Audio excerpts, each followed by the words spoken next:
नमस्ते बच्चों, आज मैं आप लोगों को क्लास 10 क्षितिज का पाठ एक कहानी यह भी जिनके लेखिका मन्नू भंडारी जी हैं, इसका मैं एमसीक्यू पढ़ाने जा रही हूं। और इससे पहले मैं क्लास 9, क्लास 10 कृतिका, क्षितिज, स्पर्श, संचयन इसका मैं सारा वीडियो बना चुकी हूं। Full explanation, summary, question answer और हिंदी व्याकरण भी मैं पढ़ा चुकी हूँ। तो उन सबको देखने के लिए आप ऊपर दिए गए आई बटन पर क्लिक करके देख सकते हैं, या नीचे दिए गए डिस्क्रिप्शन बॉक्स में देख सकते हैं, या प्लेलिस्ट में जाकर देख सकते हैं। और बच्चों, आप मुझे इंस्टाग्राम, फेसबुक और ट्विटर पर भी फॉलो कर सकते हैं। तो अभी हम लोग पढ़ेंगे एक कहानी यह भी, इसका एमसीक्यू। तो देखिए, इसमें कुछ चैप्टर के एक कहानी यह भी जो चैप्टर है इसका कुछ पैराग्राफ दिया गया है। वैसे तो आपके पास अगर समय नहीं है तो आप बिना पैराग्राफ पढ़े ही इसको याद कर सकते हैं। अगर आपके पास समय है तो आप इसको पढ़ लेंगे तो आपको और भी याद हो जाएगा आसानी से।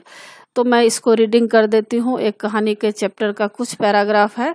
जैसे जन्मी तो मध्य प्रदेश के भानपुरा गांव में थी, लेकिन मेरी यादों का सिलसिला शुरू होता है अजमेर के ब्रह्मपुरी मोहल्ले के उस 2 मंजिले मकान से, जिसकी ऊपरी मंजिल में पिताजी का साम्राज्य था, यानी पिताजी रहते थे।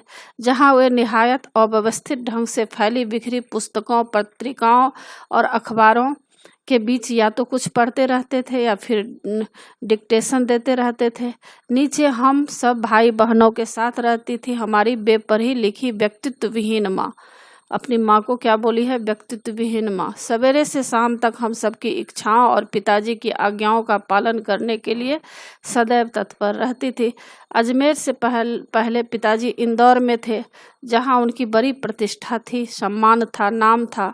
कांग्रेस के साथ साथ वे समाज सुधार के कामों से भी जुड़े हुए थे। शिक्षा के वे केवल उपदेश ही नहीं देते थे, बल्कि उन दिनों 8-8, 10-10 विद्यार्थियों को अपने घर रखकर पढ़ाते थे, जिनमें से कई तो बाद में ऊंचे ऊंचे ओहदों मतलब पद पर बहुत बड़े बड़े पोस्ट पे पहुंच गए। तो अब देखिए इसमें कितने एमसीक्यू बनेंगे। पहला है, मन्नू भंडारी का जन्म कहाँ हुआ था? उत्तर है क, मध्य प्रदेश के भानपुरा गांव में। दूसरा प्रश्न है, लेखिका ने अपनी माँ को कैसा बताया है? तो अभी पढ़े होंगे, अपनी माँ को व्यक्तित्व विहीन बताया है। तीसरा प्रश्न है, लेखिका के पिता किस राजनीतिक पार्टी से जुड़े हुए थे? उत्तर है ग, कांग्रेस पार्टी से जुड़े हुए थे। चौथा प्रश्न है, लेखिका के पिता की कथनी और करनी में कोई अंतर नहीं था, या आप कैसे कह सकते हैं? उत्तर है ख, उन्होंने 10-10 विद्यार्थियों को अपने घर में रखकर पढ़ाया। और पांचवा प्रश्न है, निहायत का क्या अर्थ है? उत्तर है, निहायत का अर्थ होता है बिल्कुल। आगे देखिए दूसरे पैराग्राफ में क्या है, पर यह सब तो मैंने सुना, केवल सुना, देखा तब तो इन गुणों के भग्नावेशों को ढोते पिता थे। देखा तब तो इन गुणों के भग्नावेशों को ढोते पिता थे। एक बहुत बड़े आर्थिक झटके के कारण वे इंदौर से अजमेर आ गए थे, जहां उन्होंने अपने अकेले के बलबूते और हौसलों से अंग्रेजी हिंदी शब्दकोश के अधूरे काम को आगे बढ़ाना शुरू किया, जो अपनी तरह का पहला और अकेला शब्दकोश था। इसमें उन्हें यश और प्रतिष्ठा तो बहुत दी, पर अर्थ नहीं, यानी पैसे नहीं, और शायद गिरती आर्थिक स्थिति ने ही उनके व्यक्तित्व के सारे सकारात्मक पहलुओं को निचोड़ना शुरू कर दिया। सिक्योरिटी आर्थिक स्थिति के कारण वे अत्यधिक विस्फारित उनका अहंग उन्हें इस बात तक की अनुमति नहीं देता था कि वे कम से कम अपने बच्चों को तो अपनी आर्थिक व्यवस्थाओं का भागीदार बनाएं। नवाबी आदतें, अधूरी महत्वाकांक्षाएं, हमेशा शीर्ष पर रहने के बाद हाशिए पर सरकते चले जाने की यातना क्रोध बनकर हमेशा माँ को कांपती थरथराती रहती थी। तो आप पाठ पढ़े होंगे किस तरह से उनके पिताजी की आर्थिक स्थिति कमज़ोर हो गई थी, पैसे नहीं मिल पा रहे थे, थोड़े बहुत पैसे मिलते थे, घर चलाना मुश्किल हो गया था। तो सारे गुस्से क्या करते थे? गुस्सा अपनी पत्नी यानी लेखिका की माँ के ऊपर उतार देते थे। तो इन सब बातों का इसमें जिक्र किया गया है। तो अब देखिए इसमें कितने एमसीक्यू बनेंगे। यहाँ भग्नावेशों को ढोने का क्या अर्थ है? उत्तर है क, पुरानी बातों को वर्तमान में लागू करना।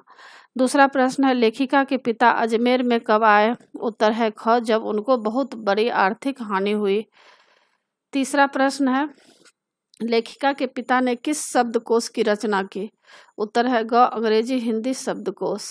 चौथा प्रश्न है विस्फारित का क्या अर्थ होता है? उत्तर है ग फैला हुआ। पांचवा प्रश्न है लेखिका के पिता के क्रोध का क्या कारण था? क शीर्ष पर रहने के बाद हाशिए पर चले जाना, यानी ऊंचे महत्वाकांक्षा रहने के बाद जब किसी को कुछ नहीं मिलता है, गिरती आर्थिक स्थिति हो जाती है, तो उसके बाद उसकी स्थिति क्या हो जाती है? तो लेखिका के पिता के क्रोध का क्या कारण था? शीर्ष पर रहने के बाद हाशिए पर चला जाना, यानी बहुत धनी थे और आर्थिक रूप से बाद में बहुत ही कमजोर हो गए, इसी को कहा जाता है शीर्ष पर रहने के बाद हाशिए पर चला जाना। ख है नवाबी आदतें थी उनकी। ग है अधूरी महत्वाकांक्षाएं थी। घ उपर्युक्त सभी। तो लेखिका के पिता के क्रोध के कारण यही सब हो सकता है, तो सभी कथन सत्य है। अब देखिए आगे पैराग्राफ में क्या दिया गया है। आज तो मुझे बड़ी शिद्दत के साथ यह महसूस होता है कि अपनी ज़िंदगी खुद जीने के इस आधुनिक दबाव ने महानगरों के फ्लैट में रहने वालों को हमारे इस परंपरागत पड़ोस कल्चर से विच्छिन्न करके हमें कितना संकुचित, असहाय और असुरक्षित बना दिया है। मेरी कम से कम 1 दर्जन आरंभिक कहानियों के पात्र इसी मोहल्ले के हैं जहां मैंने अपनी किशोरावस्था गुजार अपनी युवावस्था का आरंभ किया था। 1-2 को छोड़कर उनमें से कोई भी पात्र मेरे परिवार का नहीं है। बस इनको देखते सुनते इनके बीच ही मैं बड़ी हुई थी, लेकिन इनकी छाप मेरे मन पर कितनी गहरी थी इस बात का एहसास तो मुझे कहानियाँ लिखते समय हुआ। इतने वर्षों के अंतराल ने उनकी भाव भंगिमा, भाषा किसी को भी धुंधला नहीं किया था और बिना किसी विशेष प्रयास के बड़े सहज भाव से उतरते चले गए थे। तो लेखिका बताती हैं कि पड़ोस कल्चर किस तरह से था। पहले सब लोग मिलजुल कर रहते थे, फिर फ्लैट सिस्टम हो गया, लोग आपस में किस तरह से किसी से प्रेम भाव नहीं रखते हैं। तो इन बातों का इस पैराग्राफ में जिक्र किया गया है। तो अब देखिए इसमें कितने MCQ बनेंगे। पहला है यहाँ लेखिका किस कल्चर की बात कर रही है? उत्तर है घ पड़ोस कल्चर की। दूसरा प्रश्न है पड़ोस कल्चर को सबसे अधिक नुकसान किसने पहुंचाया? उत्तर है क महानगरों की फ्लैट संस्कृति ने। तीसरा प्रश्न है फ्लैट संस्कृति का क्या परिणाम है? उत्तर इसमें घ है, यानी ख और ग दोनों कथन सत्य है। तो ख में देखिए क्या है, हम एक दूसरे से दूर हो गए, और ग में है हम अपने तक ही सीमित रह गए। तो ख और ग दोनों कथन सत्य है। और चौथा प्रश्न है लेखिका की कहानियों के पात्र कहाँ के हैं? इसका उत्तर है क उसके घर के, उसके मोहल्ले के, उसके राज्य के, घ कल्पना लोक के। तो लेखिका की कहानियों के पात्र कहाँ के हैं? उत्तर है ख उसके मोहल्ले के। पांचवा प्रश्न है असुरक्षित शब्द में मूल शब्द उपसर्ग एवं प्रत्यय बनाइए। तो इसका ग उत्तर सही होगा। अ जोर सु जोर रक्षा जोर इत। तो इस तरह से है। छठा प्रश्न है, हाँ चौथा प्रश्न यहाँ तक है और फिर आगे है मन्नू भंडारी का जन्म कब हुआ था? उत्तर है क सन 1931 में भानपुरा मध्य प्रदेश में। दूसरा प्रश्न है मन्नू भंडारी मूलतः एक डैश है, क्या है? कवित्री, निबंधकार, कहानीकार, अभिनेत्री। तो क्या है? मन्नू भंडारी मूलतः एक कहानीकार है।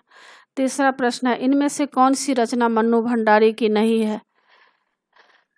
उत्तर है ख प्यासी पथराई आंखें। चौथा प्रश्न है लेखिका के पिता क्रोधी क्यों हो गए थे? उत्तर है क आर्थिक तंगी के कारण। पांचवा प्रश्न है लेखिका के पिता किन गुणों के भग्नावेशों को ढो रहे थे?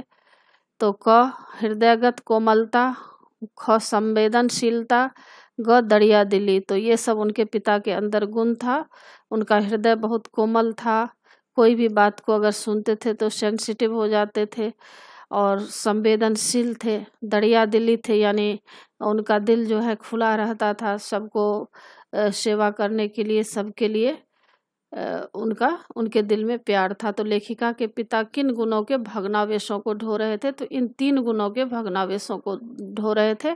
तो घ उत्तर सही होगा। छठा प्रश्न है घर की दीवारों का पूरे मोहल्ले तक फैलने से आशय है ख सारे मोहल्ले का घर जैसा होना। ख उत्तर सही होगा।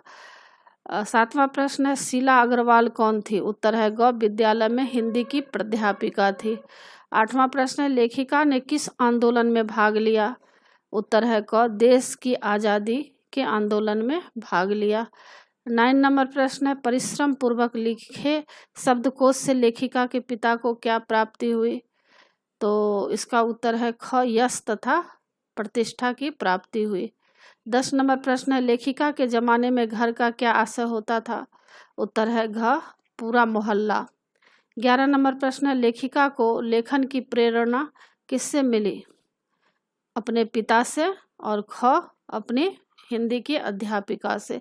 तो क और ख उत्तर सही है, तो घ उत्तर इसमें सही होगा। 12 नंबर प्रश्न है, लेखिका ने स्वतंत्रता आंदोलन में किस प्रकार भाग लिया?